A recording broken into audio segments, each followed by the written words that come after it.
Bonjour, and welcome to FrenchTube, your ultimate destination for learning and enhancing your French skills. Join us on this enriching language journey. So, are you ready? La naissance d'un pont. À la fin du XVIe siècle, le roi Henri IV voulait construire un nouveau pont à Paris. Son but était de relier les deux rives de la Seine et de faciliter le passage entre les quartiers de la ville. Avant cela, les ponts de Paris avaient souvent des maisons construites dessus, ce qui les rendait étroits et dangereux.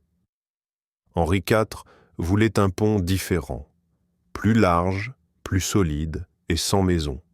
Les travaux ont commencé en 1578 sous le règne du roi Henri III, mais ils ont rapidement été arrêtés à cause de problèmes politiques et de manque d'argent.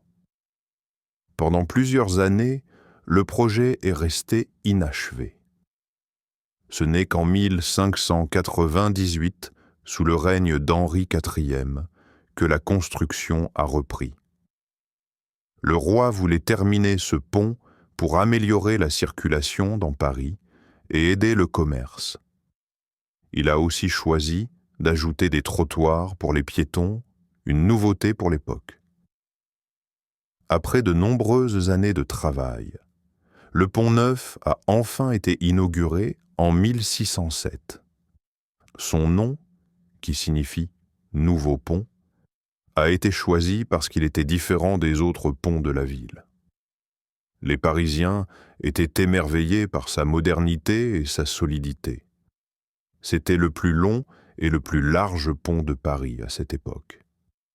De plus, il offrait une vue dégagée sur la Seine, ce qui était rare à l'époque. Très vite, le pont neuf est devenu un lieu important pour les habitants de Paris. Il permettait aux marchands, aux voyageurs et aux habitants de traverser la rivière plus facilement. Grâce à sa construction solide, il a résisté aux inondations et aux intempéries. Aujourd'hui, il est le plus ancien pont encore debout à Paris et un symbole de l'histoire et du patrimoine de la ville. Un centre de vie parisienne. Au XVIIe et XVIIIe siècle, le pont neuf est devenu bien plus qu'un simple pont. Il était un lieu animé où les Parisiens se retrouvaient pour discuter, acheter des produits et regarder des spectacles. À cette époque, il n'y avait pas beaucoup de places publiques à Paris. Alors, le pont neuf était un espace important pour la vie sociale. Les commerçants y vendaient toutes sortes de marchandises, fruits, vêtements, bijoux et même des livres. Les passants pouvaient aussi écouter des musiciens ou regarder des artistes de rue qui faisaient des spectacles. Le pont neuf était également un endroit où circulèrent les nouvelles. Comme beaucoup de gens y passaient chaque jour, les crieurs publics venaient annoncer les événements importants de la ville. Ils parlaient des décisions du roi, des guerres et des nouvelles histoires de la cour royale. Les habitants venaient souvent sur le pont pour écouter ces annonces et discuter avec les autres. C'était un véritable centre d'information pour les Parisiens. Cependant, le pont neuf n'était pas seulement un lieu de commerce et de spectacle. Il attirait aussi des personnes moins recommandables. Des voleurs et des escrocs profitaient de la foule pour voler les passants. Malgré cela, le pont restait un endroit populaire et vivant, où se mélangeaient toutes les classes sociales. Les nobles, les bourgeois, les ouvriers et même les mendiants se croisaient chaque jour sur ces pierres. Grâce à son atmosphère unique, le pont neuf a inspiré de nombreux écrivains et artistes. Il est mentionné dans plusieurs œuvres de littérature et apparaît dans des peintures célèbres. Sa popularité a traversé les siècles et il est resté un symbole de la vie parisienne. Aujourd'hui encore, en marchant sur le pont neuf, on peut imaginer l'animation d'autrefois et ressentir l'histoire de ce lieu emblématique Un pont qui résiste au temps. Depuis son inauguration en 1607, le Pont Neuf a traversé les siècles et a été témoin de nombreux événements historiques. Pendant la Révolution française, en 1789, il est devenu un lieu de rassemblement pour les révolutionnaires. Les Parisiens venaient sur le pont pour discuter des changements politiques et exprimer leurs idées. À cette époque, la statue du roi Henri IV, qui se trouvait au centre du pont, a été détruite car elle représentait la monarchie. Plus tard, en 1818, sous le règne du roi Louis XVIII, une nouvelle statue a été installée pour remplacer l'ancienne. Le Pont Neuf a également résisté aux guerres et aux transformations de la ville. Au XIXe siècle, Paris a beaucoup changé sous l'influence du baron Haussmann, qui a rénové la ville avec de larges boulevards et de nouveaux bâtiments. Malgré ces transformations, le Pont Neuf est resté debout, conservant son apparence d'origine. Il a aussi été renforcé pour supporter l'augmentation du trafic avec l'arrivée des voitures et des transports modernes. Au fil des années, le temps et la pollution ont endommagé le pont. Des travaux de restauration ont été réalisés plusieurs fois pour préserver ce monument historique. Au XXe siècle, plusieurs rénovations ont permis de nettoyer la pierre et de renforcer la structure.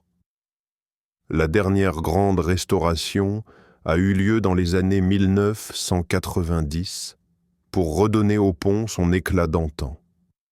Aujourd'hui, grâce à ces efforts, le Pont Neuf est toujours en excellent état et continue d'être un élément essentiel du paysage parisien. Même si Paris a construit de nombreux autres ponts, le Pont Neuf reste un symbole de la ville et de son histoire. Il a survécu aux révolutions, aux guerres et aux changements du monde moderne. En se promenant dessus, on peut encore ressentir le passé et imaginer tous les événements qui s'y sont déroulés. C'est un véritable témoignage de la résilience de Paris et de son patrimoine exceptionnel. Un symbole de Paris et de son histoire. Aujourd'hui, le Pont Neuf est l'un des monuments les plus célèbres de Paris. Même s'il s'appelle Pont Neuf, il est en réalité le plus ancien pont encore debout dans la ville.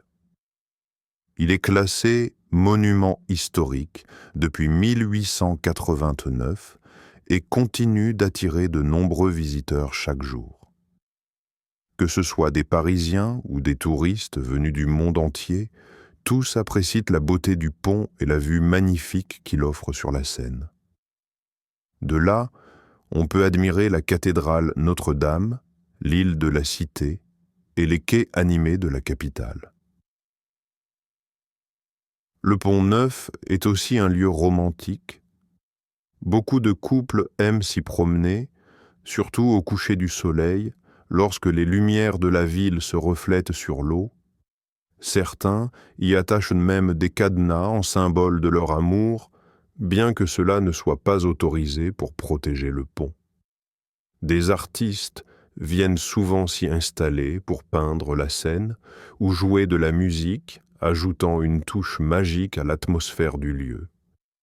Les bateaux-mouches passent sous le pont et permettent aux visiteurs de découvrir Paris depuis la rivière, rendant le paysage encore plus vivant. En plus d'être un lieu touristique, le Pont Neuf reste un passage important pour les Parisiens. Chaque jour, voitures, cyclistes et piétons l'empruntent pour traverser la Seine et rejoindre le centre de la ville. Il est aussi proche de nombreux sites historiques, comme le musée du Louvre et la place Dauphine, ce qui en fait un point de départ idéal pour explorer Paris. Grâce à sa construction solide et aux nombreuses restaurations, il continue de remplir son rôle comme il l'a fait depuis plus de 400 ans. le Pont Neuf est un véritable symbole de Paris, un lien entre le passé et le présent. Il a traversé les siècles, vu des rois, des révolutions, des transformations et des millions de personnes marcher sur ses pierres. Malgré les changements du monde moderne, il est resté un témoin silencieux de l'histoire de la capitale. En s'y promenant aujourd'hui, on ressent encore cette atmosphère unique, ce mélange de mémoire et de vie qui fait de Paris une ville si spéciale. Traverser le Pont Neuf, c'est faire un voyage dans le temps, un moment où l'histoire et la beauté de la ville se rencontrent. This is the end of the video. If you like our method, please hit the subscribe button and turn on notifications to stay updated with the latest learning videos.